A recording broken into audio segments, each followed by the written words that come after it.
Warning.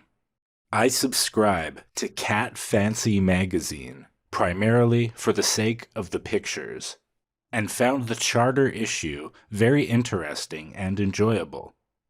I can demonstrate objectively that cats are of great value, and the charter issue of Cat Fancy magazine can serve as part of the evidence. That is a quote from Ayn Rand, responding to a question about her subscription to Cat Fancy magazine. I'm wrong, you're wrong, they're wrong, so wrong, we're seriously wrong.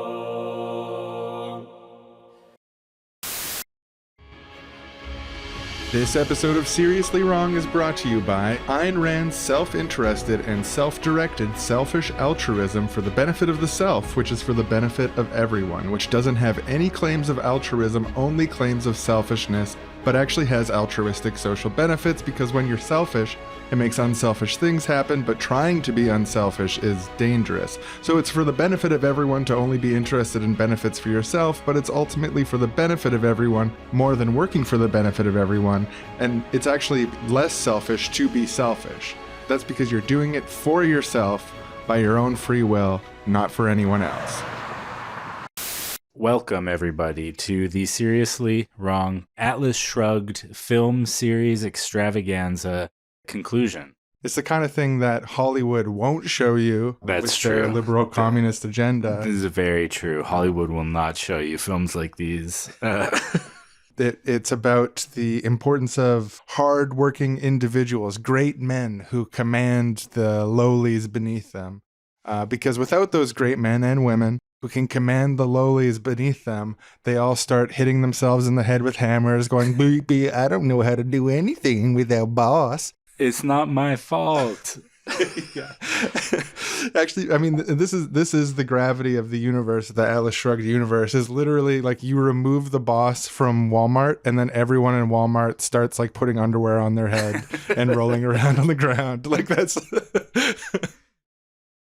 Oh, I had something here in my notes I wanted to say.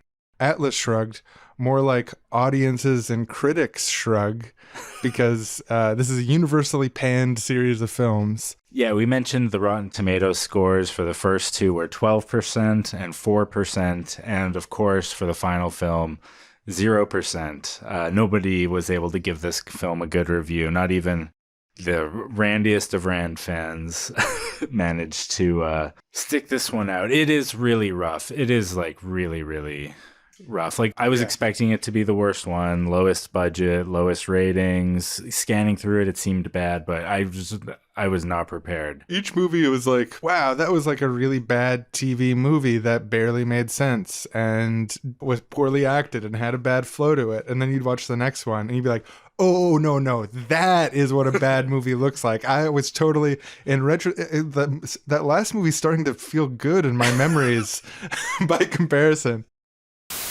But anyway, that's like... Yeah, let's not spoil too much about the fascinating and beautiful conclusion of this three-part epic. We start the film after the little intro part with Dagny waking up in her plane crash. It's the same scene as the end of the last movie, so you know there's a real continuity there. Yeah, except she's in a different place and she's played by a different actress. There's more trees around. Yeah. John Galt, who in his silhouette looked like, I don't know, really like a tall, stacked guy with a deep voice, is now kind of like a hunky Lifetime movie. Yeah, slightly doughy, not really doughy, he's but skinny just fat. He's skinny fat. Yeah, he's handsome and he's got a good absolutely, voice. Yeah, he looks like a Lifetime movie hunk, but it's just not the vibe from the first two movies where he's the silhouette and like his voice is way deeper, and like I was expecting like someone a bit more like roided up or something, to be honest. But I'm glad that they went against convention on that. I think that's great. So yeah, now we're like in Atlantis / Galt's Gulch. They don't call it Galt's Gulch in the movie. Midas Mulligan, who's a banker who joined there, refers to it as Midas's Valley or Mulligan's Meadow or something. I can't remember, which I think is from the book because he owns all the land, I guess, in the book. Ayn Rand's utopia involves a banker owning 100% of the utopia and leasing it out to people. Yeah, if you read the Conservapedia page on Galt's Gulch, they compare it to a feudal society as a positive Positively, thing. Yeah.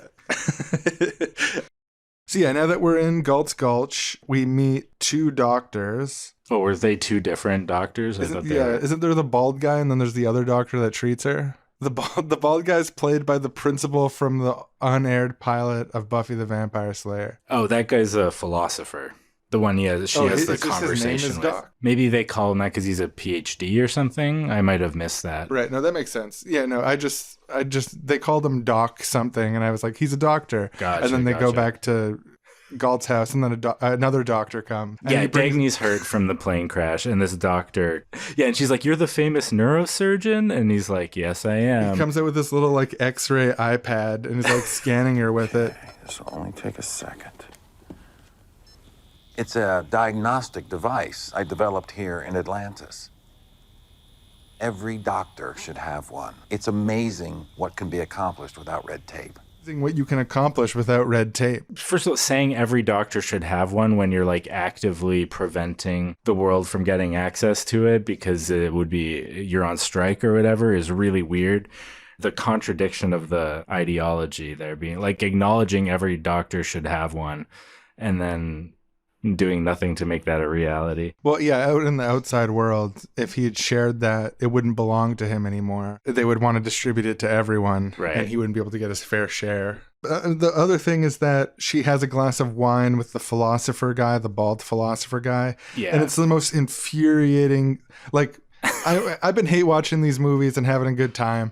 For something about this scene triggered me where I just started getting this like fuck you. And it was because he was talking about like pushes everything off the desk and then like leans back on it like sexually, and he just immediately comes and kisses her, and there's the horniest scene out of all three movies, I think. This is the part with the music cue that really distracted me because there's a couple notes in it where I just got this vibe of like Laura Palmer's theme from Twin Peaks.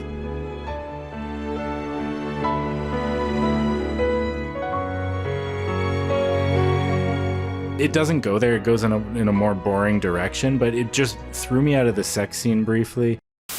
And I'll brush all that stuff off the desk. Oh, take off those gloves. Wow, just forget. Her face is getting closer. Open not stop. There's something wrong with the signal. Is that someone hacking into the broadcast? Who is that guy? Ladies and gentlemen, for years you've asked the question, who is Geet Finkus? You've asked the question for effect when exasperated, as a way to say goodbye on the phone. And you've named your train lines after that question as a cartoonishly evil and incompetent government ruins everything in the name of social concern. And that is all the time we have for this teaser for our podcast series on the Atlas Shrugged film series based on the novel Atlas Shrugged by Ayn Rand. If you want to hear us going over the whole film, talking through all the plot, the characters, what worked, what didn't, how feasible is it to bend reality into some distorted form that proves libertarian ideals true? Are they successful at doing that? If you want to know the answer to that, head over to our Patreon, patreon.com/seriouslywrong. We'll be putting out this entire series there for our patrons, $6 a month or more. Thank you so much for listening. Thank you to everybody who's already donating. We will see you again soon.